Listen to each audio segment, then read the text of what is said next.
میخوام یه مقصد خیلی ساده به اندازه حوصله‌ام یاد بدم. خیلی سریع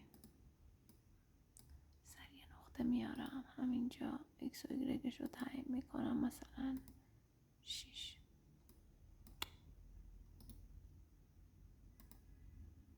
7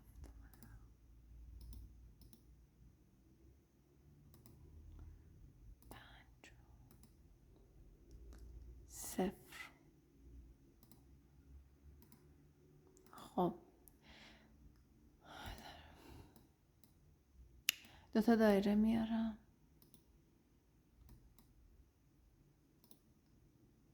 شاشم همینجا مشخص میکنم، یکیش 9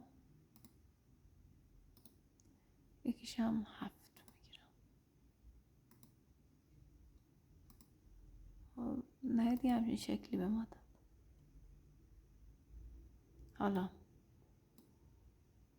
میام به این نقطه وصل میکنیم دوتاشو.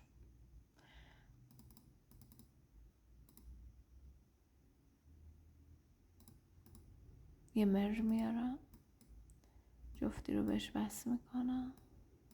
خب میام اینو به پایتون وصل میکنم. حالا اومدم جو کتاب نوشتم، سریع نوشتم که وقتو نگیره. خب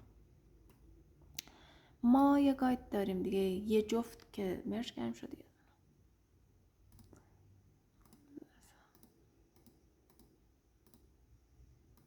سریع اینو تبدیل به جامتر میکنیم.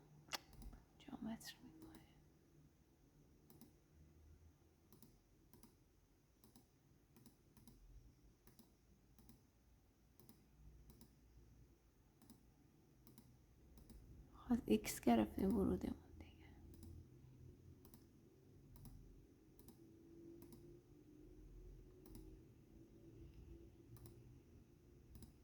همینجا هم نرس گربش کردم چون یادم میره.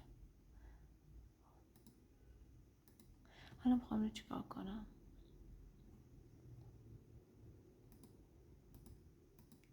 میخوام خایبش کنم. بله.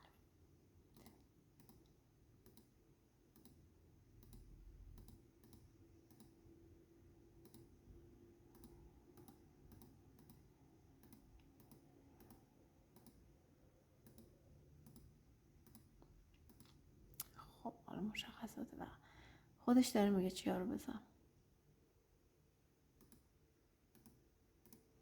کربمونه فعلا 1. ببینیم چی میشه.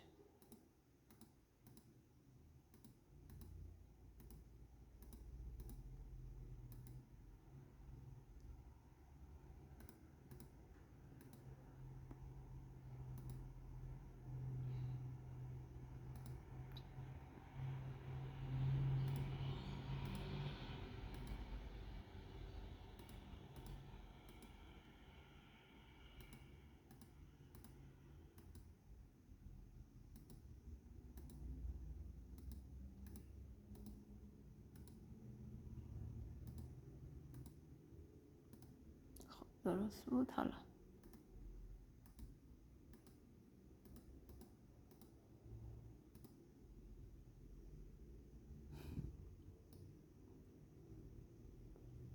یه رینگی واسه من میتونستم با یکیش این کار بکنم نه با دوتاش. حالا این دوتاییه دیگه، من باید با یکیش مثلا این کار کنم. یعنی اجبار نیست دوتا باشه و مرج بیاریم، یکی مثلا باشه.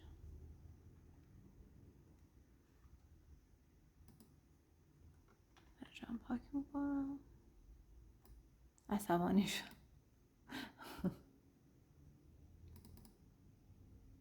دیگه اینو بیشتر میکنم مثلا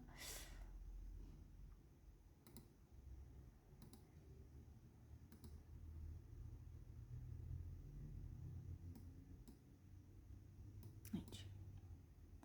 یه حلقه خوشگل داریم.